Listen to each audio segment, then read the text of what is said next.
AG ನ್ಯೂಸ್ಗೆ ಸ್ವಾಗತ. ಎರಡೆರಡು ಎಕ್ಸಾಮ್ ನಡೆಸುವ ಆಲೋಚನೆ ಅಲ್ಲಿರುವಂತಹ ಎಸ್ಪಿಎಸ್ಸಿ ಅಧಿಕೃತ ಆದೇಶ ಹೊರಬರುವ ಮುನ್ನವೇ ಚಿಂತನೆ ವಿರುದ್ಧ ವ್ಯಾಪಕ ಆಕ್ರೋಶ ವ್ಯಕ್ತವಾಗಿದೆ. ಈ ಬಗ್ಗೆ ಕ್ಯಾಂಪಸ್ ಶಶಿಕುಮಾರ್ ಮಾತನಾಡಿದ್ದು, ಪರೀಕ್ಷೆ ಗಂಭೀರತೆ ಕಳೆದುಕೊಳ್ಳುವ ಆತಂಕ ವ್ಯಕ್ತಪಡಿಸಿದ್ದಾರೆ. 2-3 ಪರೀಕ್ಷೆ ನಡೆಸುವುದು ಅವೈಜ್ಞಾನಿಕವಾಗಿದೆ. 3 ಆಯಾಮದಲ್ಲಿ ಇಲ್ಲಿ ಆಲೋಚನೆ ಮಾಡಬೇಕಾಗುತ್ತೆ. ಪರೀಕ್ಷೆಯಲ್ಲಿ ಅಂಕ ಪಡೆಯದೆ ಹಿಂದುಳಿದ ವಿದ್ಯಾರ್ಥಿಗಳಿಗೆ ಅನುಕೂಲವಾಗುತ್ತೆ. ಆದರೆ ಮಾರ್ಕ್ಸ್ ಪಡೆಯಲೇಬೇಕು ಅನ್ನೋ ಜಿದ್ದಿಗೆ ಮತ್ತೆ ಪರೀಕ್ಷೆ ಆಯ್ಕೆ ಸಾಧ್ಯತೆ ಇರುತ್ತೆ. ಮೂರನೇದಾಗಿ 2 ಎಕ್ಸಾಮ್ ಇದೆ ಬಿಡು ನೋಡೋಣ ಅನ್ನೋ ಮನಸ್ಥಿತಿ ಬಂದ್ರೆ ಪರೀಕ್ಷೆ ಬಗ್ಗೆ ಗಂಭೀರತೆ ಕಳೆದುಕೊಳ್ಳುವ ಸಾಧ್ಯತೆ ಇರುತ್ತೆ.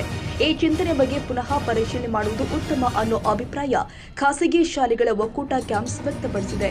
ಕೇಂದ್ರದಿಂದ ಶಿಕ್ಷಣ ಮಂತ್ರಿಗಳು ಸಿಬಿಎಸ್ಇಯಲ್ಲಿ 2 ಬಾರಿ ಪರೀಕ್ಷೆಯನ್ನ ಮಾಡತಕ್ಕಂಥ ಒಲವನ್ನು ವ್ಯಕ್ತಪಡಿಸಿದ್ದಾರೆ. ಒಂದು ಕಡೆ ಇದು ಕೆಲ ವಿದ್ಯಾರ್ಥಿಗಳಿಗೆ ಒಳ್ಳೆಯದಾದರೆ ಕೆಲ ವಿದ್ಯಾರ್ಥಿಗಳಿಗೆ ಇನ್ನೊಂದಷ್ಟು ಒತ್ತಡಕ್ಕೆ ಪೂರಕವಾಗಿರುತ್ತೆ. ಕಾರಣ ಇಷ್ಟೇ, ಅನೇಕ ಈ ರ್ಯಾಟ್ ರೇಸ್ ಇದೆ ಇವತ್ತಿನ ದಿನ ಸಮಾಜದಲ್ಲಿ. ಒಂದೊಂದು ಅಂಕ ಕೂಡ ಗಳಿಸುವಂಥ ಪ್ರಯತ್ನದಲ್ಲಿ ಇರ್ತಕ್ಕಂಥ ಮಕ್ಕಳಿಗೆ ಇದು ಒಂದು ರೀತಿಯಲ್ಲಿ ಒತ್ತಡ ಆಗುತ್ತೆ. ಅವರು ತೆಗೆದುಕೊಂಡಂಥ ಅಂಕ ಇಲ್ಲ ಇದು ಬೇಡ, ಮತ್ತೆ ತಿರಸ್ಕರಿಸಿ ಮತ್ತೊಮ್ಮೆ ಪರೀಕ್ಷೆ ತೆಗೆದುಕೊಳ್ಳೋಣ ಅನ್ನೋತಕ್ಕಂಥ ಪೈಪೋಟಿಗೆ ಬೀಳ್ತಾರೆ. ಇನ್ನು ಕೆಲವು ಮಕ್ಕಳಿಗೆ ಯಾರು ಕಮ್ಮಿ ಅಂಕ ಗಳಿಸಿದ್ದಾರೆ, ಹೆಚ್ಚು ಅಂಕ ಗಳಿಸುವಂಥ ಹಿನ್ನೆಲೆ ಒಂದಾದರೆ, ಇನ್ನು ಕೆಲವರು ಯಾರು ಅನುತ್ತೀರ್ಣ ಆಗ್ತಾರೆ ಅಂಥವರಿಗೆ ಇನ್ನೊಂದು ಅವಕಾಶ ಕಲ್ಪಿಸ್ಕೊಟ್ಟಂಗಾಗುತ್ತೆ. 2 ರೀತಿಯಲ್ಲಿ ನೋಡಿದ್ರೆ 3ನೇ ಆಯಾಮ ಇರುತ್ತೆ. ಮಕ್ಕಳ ಒಂದು ರೀತಿಯಲ್ಲಿ ಕೇರ್ಲೆಸ್ ಅಲ್ಲಿ ಈ ಬಿಡು ಇನ್ನೊಂದು ಬಾರಿ ಇದೆಯಲ್ಲ ಗಳಿಸೋಣ, ಪಾಸ್ ಆಗೋಣ ಅನ್ನತಕ್ಕಂಥದ್ದು. ಎಲ್ಲೋ ಒಂದು ಕಡೆ 2-3 ಪರೀಕ್ಷೆಗಳು ಕೊಡೋದು ಅವೈಜ್ಞಾನಿಕ. ಅದರಿಂದ ಸಾಮಾನ್ಯವಾಗಿ ಮೊದಲಿಂದ ಬಂದಿರತಕ್ಕಂಥ ಪ್ರಕ್ರಿಯೆ 1 ಬಾರಿ ಪರೀಕ್ಷೆ ಕೊಟ್ಟು ಮತ್ತೆ ಅವ್ರಿಗೆ ಹೆಂಗಿದ್ರೂ ಕೂಡ 2ನೇ ಅವಕಾಶ ಅಲ್ಲಿ ಅನುತ್ತೀರ್ಣ ಆದರೆ ಅವಕಾಶ ಇದ್ದೇ ಇರುತ್ತೆ. ಹಾಗಾಗಿ ಸರಿ ಸಮಾನವಾಗಿ 2-3 ರೀತಿಯಲ್ಲಿ ಪರೀಕ್ಷೆ ಕೊಡೋದು ಬೈ ಆ್ಯಂಡ್ ಲಾರ್ಜ್ ಒಪ್ಪುವಂಥದ್ದಲ್ಲ.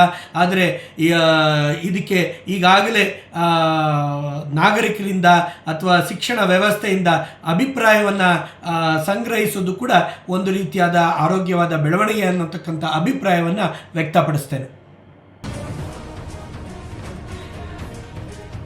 ಕನ್ನಡಿಗರ ಮೆಚ್ಚಿನ ನಿಮ್ಮ ಎಜೆ 24/7 ನ್ಯೂಸ್ ಕನ್ನಡ ವಾಹಿನಿ ಇದೀಗ ಟಿವಿಯಲ್ಲಿ ಲಭ್ಯ. ವೇಳೆ ನೋಟಿಸ್ ಕೊಟ್ಟಿದ್ರೆ ವಾಪಸ್ ತಗೋತೀವಿ. ಇವತ್ತು ವಕ್ಫ್ ಪ್ರಾಪರ್ಟಿ ಅಂತೇಳಿ ಬರ್ತದೆ ಅಂತ ಹೇಳಿದ್ರೆ ರೈತರು ಬೀದಿಗೆ ಬದಲು ಏನ್ ಮಾಡ್ಬೇಕಾಗುತ್ತೆ? ಯಾರು ವೋಟ್ ಹಾಕಲಿಲ್ಲ ಅಂದ್ರೆ ಗ್ಯಾರಂಟಿನೆಲ್ಲ ಸ್ಟಾಪ್ ಮಾಡ್ಬಿಡ್ತೀವಿ.